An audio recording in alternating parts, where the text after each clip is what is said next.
अब लाइफ में आपका अगला गोल क्या है? मुझे जिम, सप्लीमेंट, डाइट, अपनी बॉडी के बारे में सब कुछ मालूम है। तब आपको आदत लग जाती है, मतलब एक नशा चढ़ जाता है। उनसे बहुत कॉम्पिटिशन करता था। अपनी कमियों को मानने के लिए बहुत ज़्यादा हिम्मत चाहिए। मुझे तो कुछ आता ही नहीं है, मैं कैसे स्टार्ट करूँ? तो आपसे ये नहीं हो पाएगा।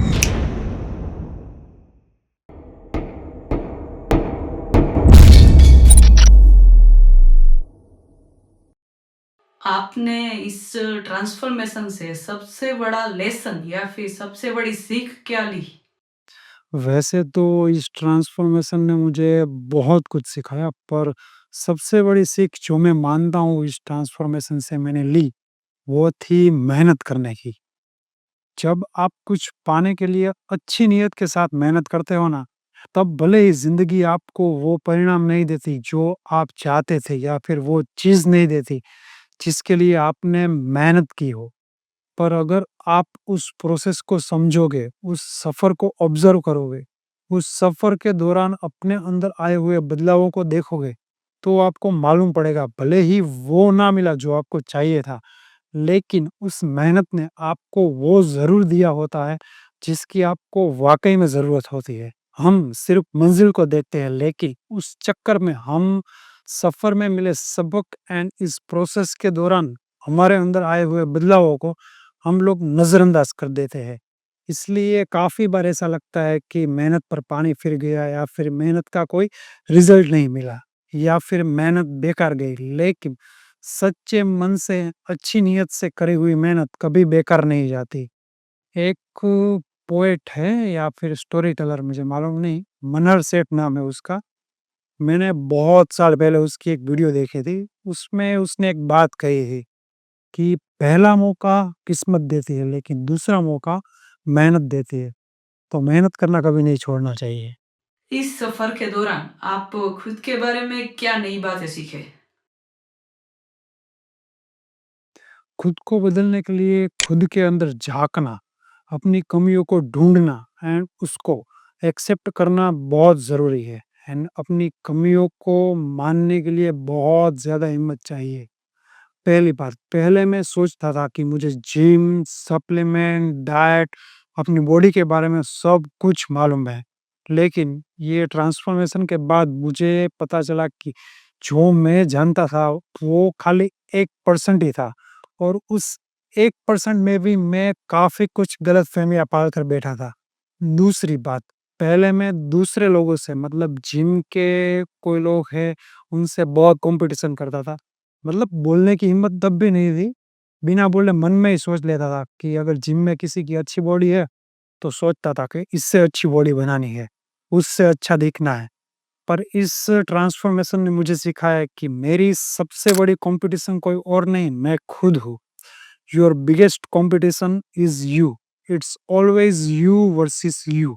और एक आखिरी बात जो मैं यहाँ शेयर करना चाहूँगा कि जब हम खुद पर काम करना शुरू करते हैं ना, तब न सिर्फ हम बेहतर बनते हैं, लेकिन हमारे आसपास के लोगों से हमारे रिश्ते भी बेहतर बन जाते हैं, भले ही वो लोग ना बदले हो। अब आप पूछोगे क्यों? क्योंकि जब हम खुद पर काम करना स्टार्ट करते हैं ना, तब हम दूसरे लोगों को ज़्यादा स्वीकृति से एंड बड़ी कम उम्मीदों से देख पाते हैं। अब जो लोग अपनी फ़िटनेस जर्नी शुरू करना चाहते हैं, आप उन्हें क्या सलाह देना चाहेंगे? अगर तुम वही करोगे जो अब तक करते आए हो, तो तुमको वही मिलेगा जो अब तक मिलता आया है। तो सबसे पहली बात कि ज़िंदगी में ना बोलना सीख लो। कुछ लोग ना नहीं बोल पाने के चक्कर में बहुत बुरा फँसते हैं। वैसे ये ना बोलने वाला टॉपिक बहुत बड़ा एंड ज़्यादा ही कंट्रोवर्शियल है, पर यहाँ पर मैं फ़िटनेस के बारे में बताता हूँ कि ना बोलना क्यों ज़रूरी है। जब आप अपनी फ़िटनेस जर्नी शुरू करोगे, तो आपको काफ़ी कुछ फूड को ना बोलना पड़ेगा, कुछ दोस्तों को भी ना बोलना पड़ेगा। मतलब अगर कोई दोस्त है जो रोज़ कहता है कि चलो यहाँ चलते हैं, ये खाते हैं, तो आपको ना बोलना आना चाहिए। और अगर घर में कोई फैमिली मेंबर है जो इमोशनल तरीके से या फिर ज़बरदस्ती आपको कुछ ना कुछ खिलाता रहता है, तो आपको आपके फैमिली मेंबर को भी ना बोलना आना चाहिए। तो ये पहली बात, ना बोलना सीख लो। दूसरी बात, तो पेशेंस इज़ द ओनली की। अगर आपके अंदर धैर्य नहीं है, तो आपसे ये नहीं हो पाएगा। एंड एक और बात जो काफ़ी लोग एक्सक्यूज़ बनाकर यूज़ करते हैं कि मुझे तो कुछ आता ही नहीं है, मैं कैसे स्टार्ट करूँ? तो मैं उन लोगों को कहना चाहूँगा कि आज से 5 साल पहले मुझे भी कुछ नहीं आता था, फिर भी मैं आज यहाँ पर हूँ एंड अब भी मैं कुछ ना कुछ सीख ही रहा हूँ इस लाइन में। अभी मैं रिसेंटली एक बुक पढ़ रहा था, उसमें एक लाइन लिखी थी, बड़ी ही सिंपल लाइन थी, पर समझो तो बहुत गहरी, कि किसी भी काम को करने की योग्यता उसे करने से ही आती है। तो ज़्यादा सोचो मत दोस्त, आज से ही शुरू करो। अगर कोई इंसान आज वहीं खड़ा है जहां आप इस ट्रांसफॉर्मेशन को शुरू करने से पहले खड़े थे, तो आप उसे क्या कहना चाहेंगे? उस इंसान से मैं यही बात कहना चाहूँगा कि एक बार मेरी जगह आके देख लो। मैं तुम्हें प्रॉमिस करता हूँ कि तुम वापस कभी नहीं जाना चाहोगे जहाँ आज तुम हो।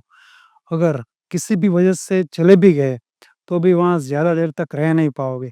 क्योंकि जब आप अपना बेस्ट वर्ज़न देख लेते हो ना, तब आपको आदत लग जाती है, मतलब एक नशा चढ़ जाता है, खुद को बेस्ट से भी बेहतर बनाने का।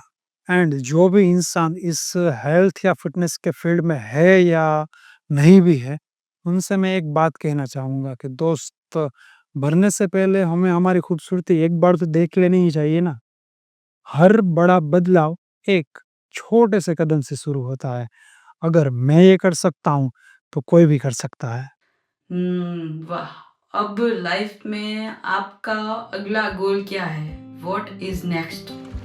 बस हर रोज़ खुद को अपने बीते कल से बेहतर बनाना।